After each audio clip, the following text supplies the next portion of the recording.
Hey everybody, it's me Andrew. Get out into nature and tune in for yourself. Resonate with the Earth's electromagnetic field via 432 Hertz, the universal frequency. So today I wanted to go over prana, life energy, chi, shock, whatever you want to call it. Has many different names because this is something that's everywhere, right? Soma, you can call it that too. Alright, Soma. But this is just life energy, right? This is like that smoky energy that you can bring into your perception. Open yourself up to life, right? So you can actually see it, but more so you're going to want to be able to feel it before you're able to see it. All people can see it, and all people can feel it as well, right? Whenever your body starts to, feel like tingly, it's being shocked. This is Shakti. It's being shocked by the energy, the life energy. It's extremely high energy, and you can do a lot with it. You can heal from anything with your energy, with chi, with life energy. So what you want to do is you want to gather energy. You want to gather.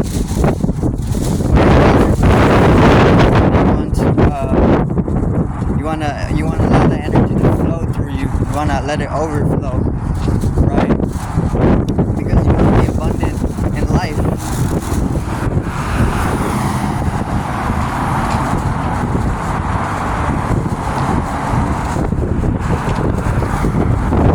So you have to harness that energy, right? You can even capture it, or you can harness it.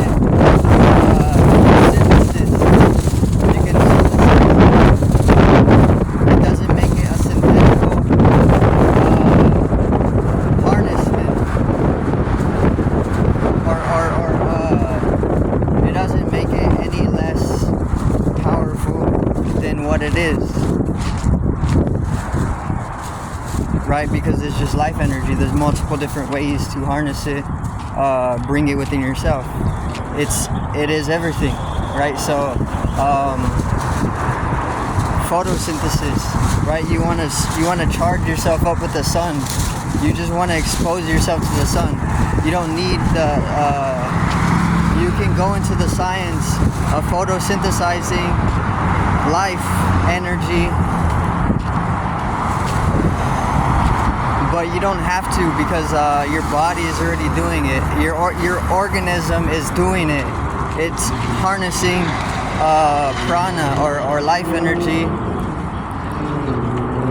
and you don't necessarily have to. You don't have to explain it. You don't need to.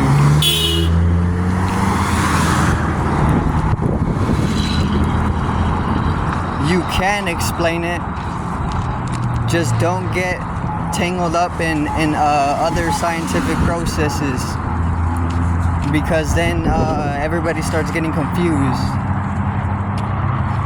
So you have to go in with the explanation with clarity, and you can only do it with clarity if you're properly reflecting.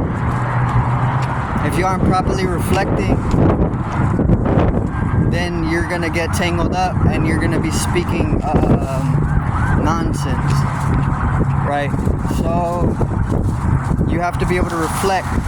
That all that is connecting with nature, grounding yourself, and reflecting within that absoluteness. The absoluteness is absolute zero, absolute balance.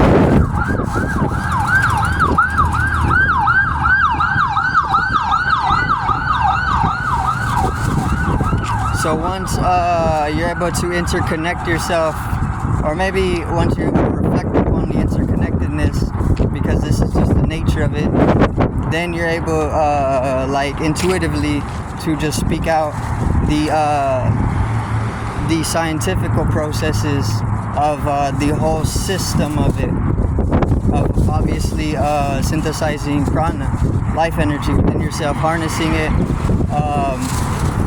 and then going into allowing it to flow, overflow, being in the abundance of life energy, right, which is what you want.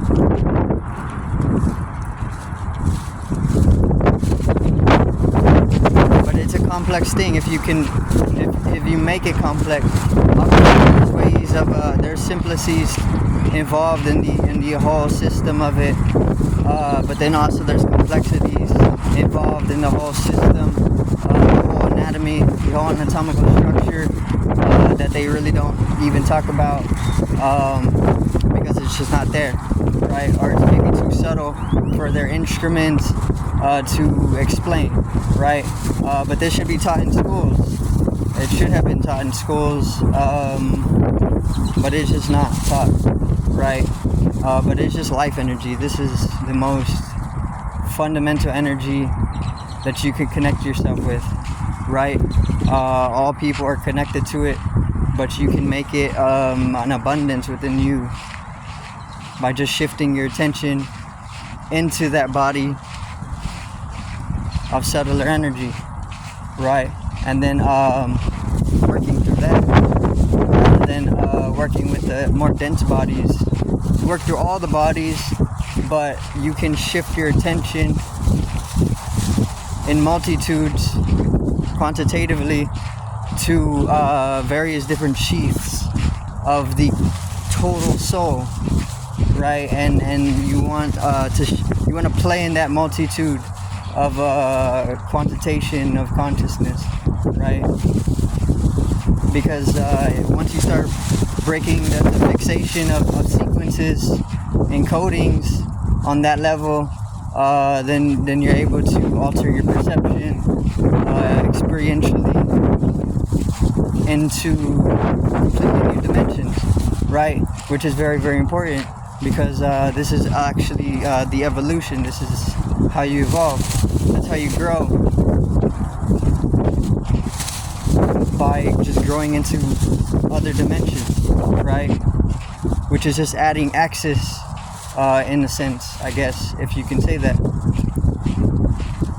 Because you add, let's say you have 3 axes, you have an X, Y, and a Z, you add one more to it, or maybe you add a sphere to it, whatever, and then you have a whole new dimension to what can be brought into your formula, right? And then that comes with a whole of new, or I guess expansion, right? That's all it is. So connect yourself with prana. You can go in through pranayama, just breath work. This is what all it means. All it means is breath work, pranayama, right? We're gonna have more meaning to it, but this is a breath work.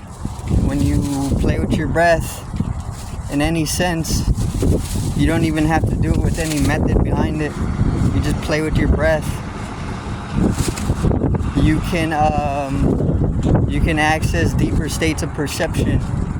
The more that you deepen the play with your breath is how you develop a mastery of deepening your perception through the breath, because it's tethering us to this plane, to this organism, complex body, right? So what you want is, you want to overflow in prana energy, life energy, chi.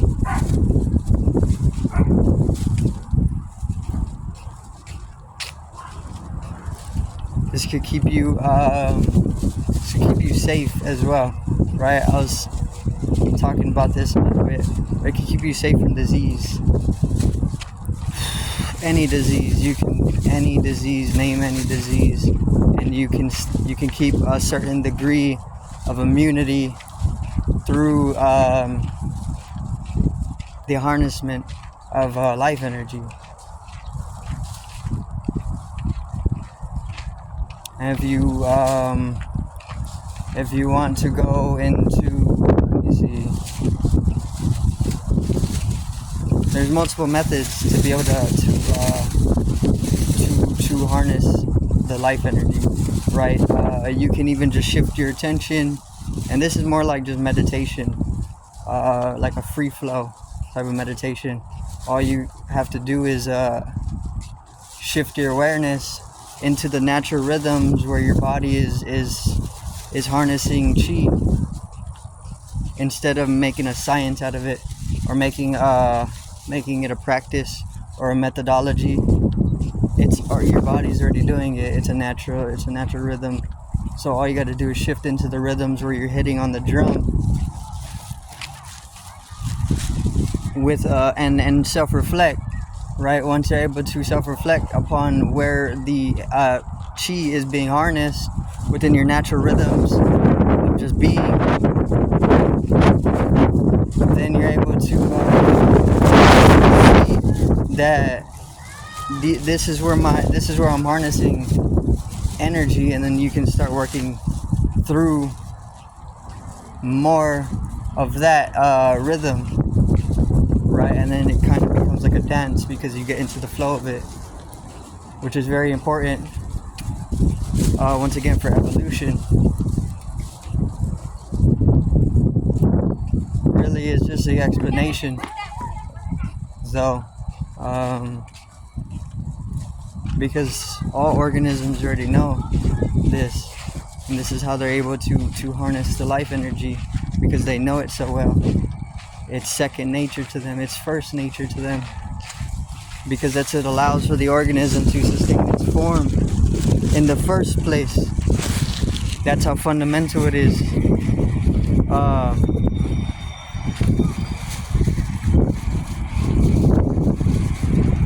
So connect yourself. You do this through grounding or just exposure to the sun. The sun is the essence of the life energy. The sun is the source.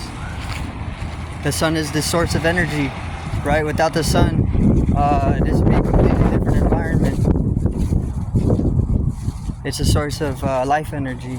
It gives life to everything. It makes way for everything to live. The more you expose yourself to sun, the soul, the more life energy you're going to have. The more you're going to be in love with life. Love is another word for life. Live. To live is to love.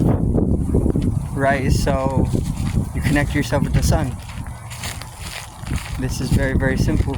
This is why the sun is worshipped as a god, because it gives life to man, or just to the organism.